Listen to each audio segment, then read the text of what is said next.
परमेश्वर आज आपसे बात करने जा रहा है। आज आपसे पर्सनली बात करेगा। जितने जवान हैं, जितने बुजुर्ग हैं, जितने बच्चे हैं, अगर वो परमेश्वर के वचन का ज्ञान रखते हैं, मैं आपको कह रहा हूं खुदा आज आपसे बात करने जा रहा है। मैंने आपके सामने एक पद पढ़वाया था और वहां पर लूका उसके 15 अध्याय वचन 8 यहाँ पर एक दृष्टांत दिया गया है, खोए हुए सिक्के का दृष्टांत। यहाँ लिखा है ऐसा कौन ऐसी स्त्री होगी जिसके पास 10 सिक्के हो और उनमें से एक खो जाए तो वो दिया जलाकर और घर झाड़ बुझकर जब तक मिल न जाए चीर लगाकर खोजती न रहे। हालेलुया। आज जो बात यहाँ पर किया जा रहा है बहुत ध्यान से सुनिएगा। आज कोई भी सिक्का को दिया लगा के ढूंढता नहीं है। पहले नंबर 1 क्लियर हो जाएगी। ये बात आपकी जिंदगी से। बोलो हालेलुया। बोलिए ये वचन मेरे लिए है। तो खोया हुआ सिक्का है वो एक अविश्वासी को दर्शाता है। किसको दर्शाता है? एक अविश्वासी को दर्शाता है जिसके अंदर यीशु मसीह के प्रति विश्वास नहीं है। अविश्वासी के जीवन को दर्शाता है और एक परिवार को दिखाता है जिसमें 10 लोग तो है लेकिन उसमें से एक जन खो गया है और वो इस कदर खोया है कि वो पाप में चला गया है। वो मिल नहीं रहा है। वो परिवार का एक सदस्य है और वो भटक चुका है। क्या आप एक सिक्के को जी लगाकर ढूंढेंगे? जी बिल्कुल नहीं ढूंढेंगे।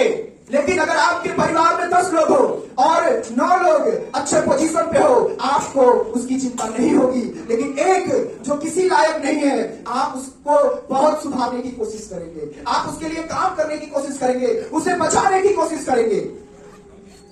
यह दृष्टांत एक अविश्वासी के जीवन के बारे में दिखा रहा है। एक परिवार में एक जन खो गया है और यहाँ पे बताया गया ये जो सिक्का है ये चांदी का सिक्का है। यानी जो आपके परिवार में जो व्यक्ति है वो बड़ा कीमती है लेकिन फिर भी वो अंधकार में खो चुका है।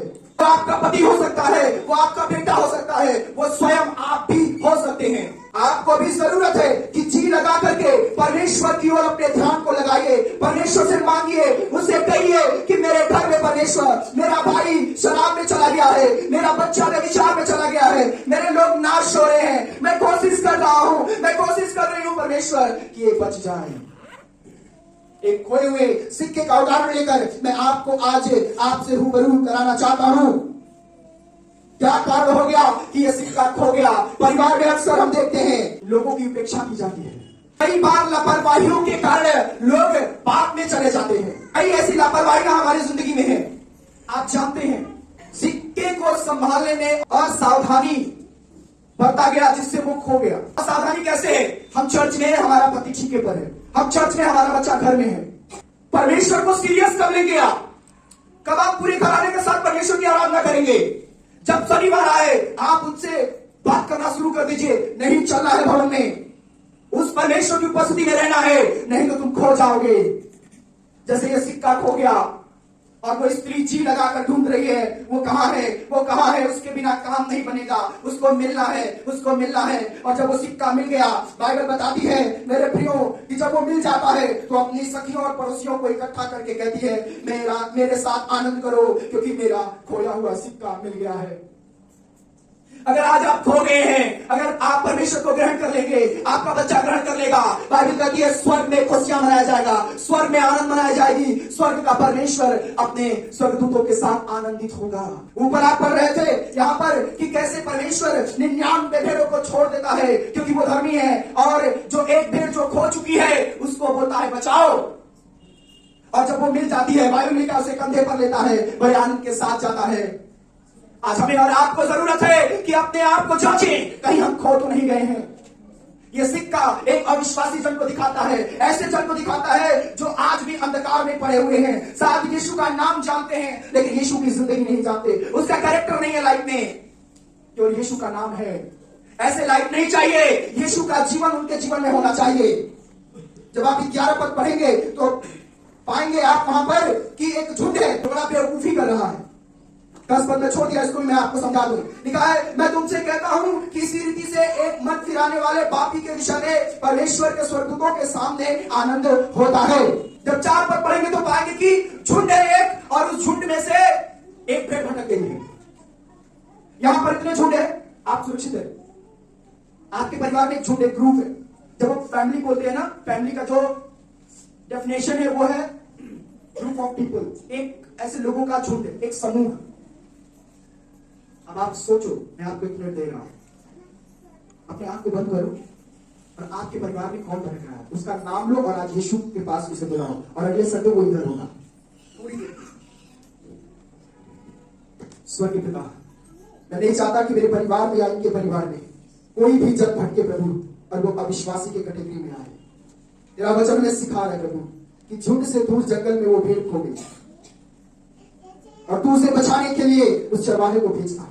यह सिक्का महिला के घर में खो गया था परमेश्वर, और हम वचन में पढ़ते प्रभु की खोया हुआ सिक्का और खोई हुई भेड़ मुक्ति नहीं पाई है।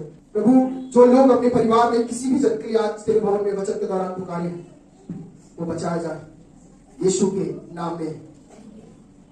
हालेलुया। वो मसीही जो भटक गए उनको कौन लेकर के आएगा प्रभु के पास?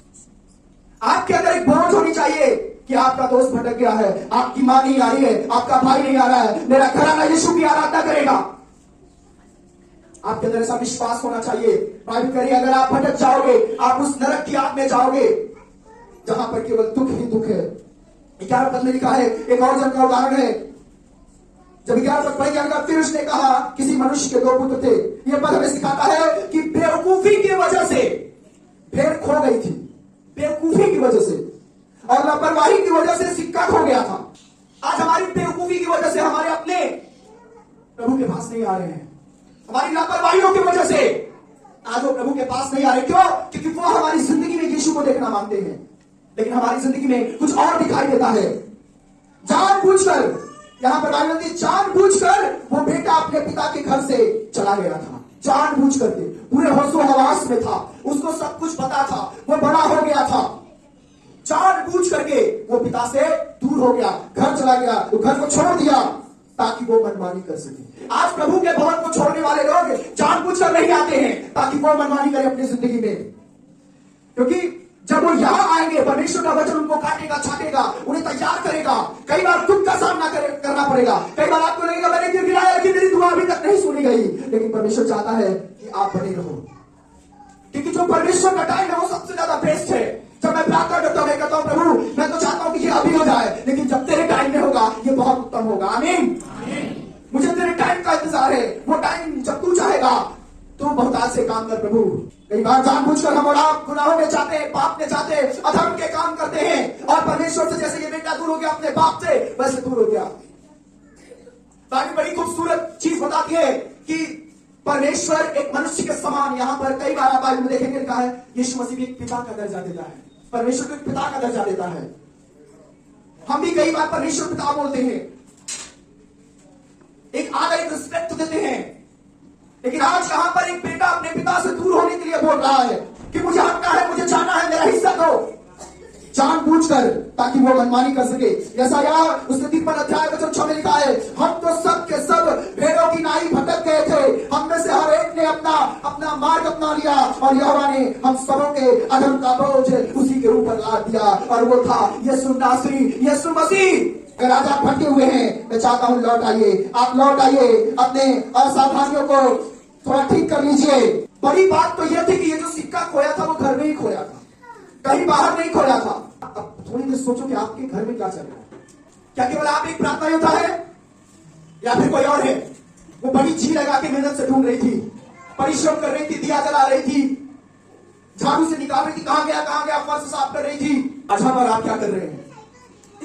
कई बार परमेश्वर से कि जब मैं प्रेजेंस में जाता हूं मेरे पास शब्द नहीं होते हैं, मेरा जी करता है बस उसके सामने रोऊं, क्योंकि उसके सामने कोई लफ्ज ही नहीं होता है। क्या मांगू उससे? उसने सब कुछ तो दिया है, उसने अपनी जिंदगी तक दे दी हमारे लिए। आपको बताइए उड़ाऊ पुत्र का जो कहानी है, ये जो बेटा है जो उड़ाऊ पुत्र किसकी तरफ इशारा करता है? जो दुनिया में चीजों और मौज को तुरंत पाना चाहते हैं। ये बेटा यहां पर ऐसा ही अपने पिता से बात करता है, और मुझे चर्च नहीं जाना है, मुझे तो आज वहां जाना है। आप दुनिया की चीजें और मौज को तुरंत अपने लाइफ में लेने के लिए डिसीजन ले रहे हो। आप एक अविश्वासी की तुलना में चले जाओगे, परमेश्वर आपसे कभी खुश नहीं होगा। आज बहुत सारे लोग ऐसी जीवन जी रहे हैं जो मौज की जिंदगी चाहिए उनको, और एक लड़का यहां पर मौज पाना चाहता था, मौज लेना चाहता था, अपनी जिंदगी का आनंद उठाना चाहता था, और खो गया वो। जैसे वो सिक्का खो गया वैसे वो भी दुनिया में खो गया। चाहता लौट आओ, लौट आओ, मेरे पास आओ, मैं तुम्हें संभालूंगा, मैं तुम्हें ब्लेस करूंगा, मैं तेरा परमेश्वर हूं। आप प्रभु से हटते हैं, जब वो सिक्का उस घर में गिरा होगा और वो मेहनत कर रही नहीं मिल रहा है, हो सकता है उसमें मिट्टी चला गया हो सकता है कोई कपड़ा चला गया हो सकता है किसी चीज से वो ढक गया हो।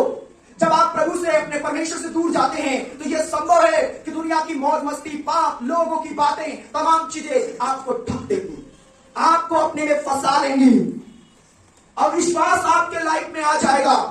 वचन में लिखा वो झाड़ रही थी कहीं मिल जाए। हम किस चीज को, किसी को झाड़ते हैं सफाई के लिए ना, ऐसा कर रही थी और उसे वो मिल जाता है। वो लड़का नहीं चाहता था, 13 पद जब आप पढ़ेंगे पाएंगे, वो लड़का नहीं चाहता था कि मैं किसी पाबंदी में रहूं, मैं आजाद होना चाहता हूं, मैं फ्री होना चाहता हूं। कौन यहां पर 3 घंटा बैठ के समय बिताएगा? इससे अच्छा मैं 2 घंटा मूवी ना देख लूं, मैं 2 घंटा कुछ और कर लूं, घूमने चले जाऊं, मौसम अच्छा है। वो पाबंदी में नहीं रहना चाहता था। आज बहुत से मसीही पाबंदी में नहीं रहना चाहते, उन्हें बुरा लगता है जब एक पास्टर डांटता है, जब एक पास्टर बोलता है नहीं ये तुम नहीं कर सकते, तुम गर्लफ्रेंड बॉयफ्रेंड नहीं बना सकते, उन्हें बुरा लगता है, अच्छा छोड़ देते हैं, तुम ऐसा काम नहीं कर सकते, ये गलत है मेरे भाई, ये गलत है मेरी बहन।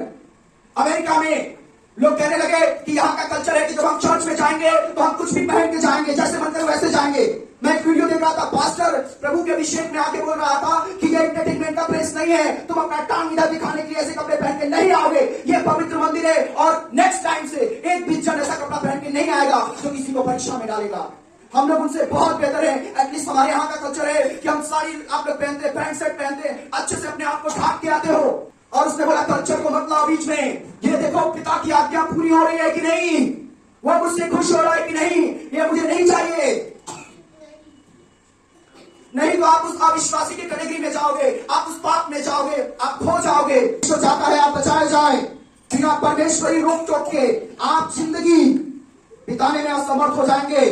परमेश्वर का रोक टोक आपके लाइफ में होनी चाहिए। अगर वो रोक टोक नहीं है आपकी जिंदगी में, आप सही मार्ग पर नहीं जाएंगे। आज इन बीमारियों से जो परेशान है, जो शैतान से परेशान है, आज शैतान का हालत खराब है क्योंकि वो आपसे दूर होने जा रहा है।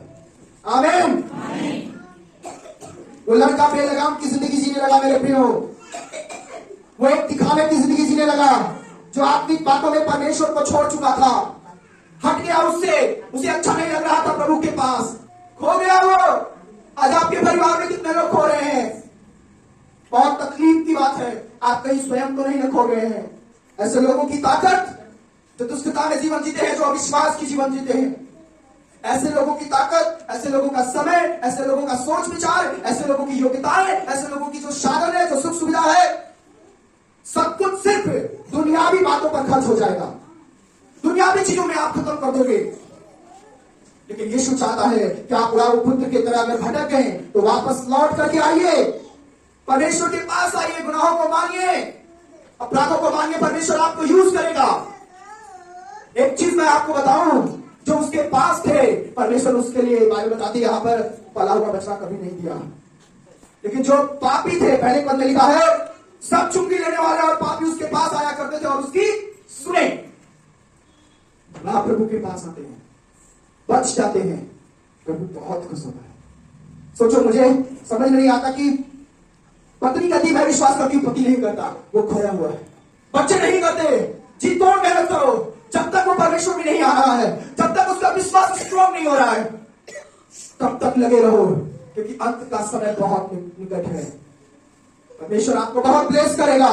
मैं नहीं चाहता एक भी जन की अवहेलना हो, एक भी जन रौंदा जाए। बाइबल में लिखा है, छड़ी और डांट से बुद्धि प्राप्त होती है, परंतु जो लड़का यूं ही छोड़ा जाता है वह अपनी माता की लज्जा का कारण होता है। नीति वचन 29 अध्याय वचन 15। जो खो गया है ना, वो नहीं जानता कि वो खो चुका है। जो सिक्का खो गया था उसे नहीं पता है कि वो खो गया है, लेकिन जिसके पास था उसे पता था कि वो खो चुका है। आज आपने बहुत मसीहों को तैयार किया होगा, बुलाया होगा चर्च में, लेकिन वो नहीं आए। ये आपकी जिम्मेदारी बनती है कि अब उनको ढूंढ लीजिए, उन्हें वापस लाइए, क्योंकि परमेश्वर चाहता है कि आप उन्हें वापस चर्च में लेकर आइए। खो चुके हैं उनके लिए आप एक गवाही बन सकते हैं। कहती है मेरे प्रियो, जब तक वो सिक्का मिल नहीं गया तब तक उस सिक्के को खोजा गया। स्त्री ने घर में पूरे माहौल को ही बदल डाला। उसने दिया जलाया, क्योंकि उन दिनों में घरों में अंधकार हुआ करता था। और जानते हैं उन दिनों में बाइबल बताती है कि जो उनकी खिड़की हुआ करती थी मात्र 2 फीट चौड़ी होती थी। उस सिक्कों को ढूंढ पाने के लिए उस स्त्री को प्रकाश का सहारा लेना जरूरी था। और बाइबल क्या कहती है? लाइट कौन है?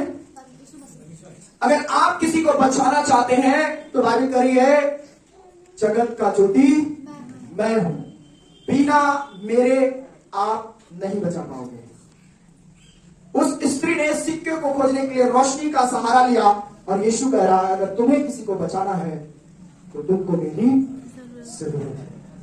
आप किसी की बात सुनो, यीशु की सुनो, वो आपकी सुनेगा और आपको आशीषित करेगा। आमीन। अपने ताकत को, अपने समय को, अपने सोच विचार को परमेश्वर के लिए यूज करो, अपनी योग्यता को उसके लिए यूज करो। सिक्के के समान ना हो बल्कि उसे ढूंढकर परमेश्वर के पास लाकर गवाही देने वाले बने।